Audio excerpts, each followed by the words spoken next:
কোন কোন দেশ থেকে আসলে সেই কবুতরগুলো নিয়ে এসেছেন? এখানে জার্মানির কবুতর আছে, বেলজিয়ামের কবুতর আছে, নেদারল্যান্ডের কবুতর আছে। এখানে দেখছি আলাদা করে কবুতর রাখা। জি জি। এগুলোই কি সেই বিদেশি জাত? হ্যাঁ আমরা একটু ধরে ধরে দেখতে চাই, এই জাতগুলো সম্পর্কে আলাদা করে জানতেও চাই জি, জি। পুরো ব্যাপারটা। একটা ধরে দেখি ভাইয়া।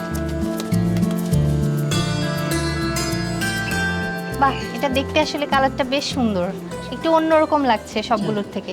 এটা কোন জাত? এটা হইতেছে জার্মানির একটা কবুতর। এটাকে বলা হইতেছে কিটেল, কিটেলের মানে নাতি এটা। আচ্ছা আচ্ছা, মানে এটা তো জাত এইখানে কি, এই যে এটা তো আইডেন্টিটি নাম্বার। এইটাই আইডেন্টি নাম্বার। আচ্ছা আচ্ছা, তো এই জাতটা আসলে মোটামুটি কেমন খরচ পড়েছে আপনাদের নিয়ে এটা আসতে? আমার কস্টিং সহ 150-এর মতো পড়েছিল। কস্টিংটা কিভাবে হয়? এটা 10,000 টাকা কস্টিং লাগে কবুতর আনতে পারে। আচ্ছা আচ্ছা, বাইরে থেকে ইম্পোর্ট Shipping করার খরচ charge। আছে, শিপিং চার্জ, বুঝতে পেরেছি। ভাইয়া এটা সম্পর্কে আরেকটু বলেন, এই জাতটা যখন আপনারা কিনেছেন, কেন কিনেছেন, বিশেষত্বটা কি, বা কেন মনে হয়েছে যে এই কবুতরটা আমার থাকা প্রয়োজন? এই কিটেল যে জাতটা, এটা হচ্ছে ওয়ার্ল্ডের অনেক ফেমাস একটা কবুতর। এটা স্পিডের জন্য এটা অনেক ফেমাস। এটা যেহেতু বাইরেও ভালো করছে, আবার বাংলাদেশেও এই জাতটা অনেক ভালো করছে, ওই ইয়াতেই আমি কবুতরটা আনাম।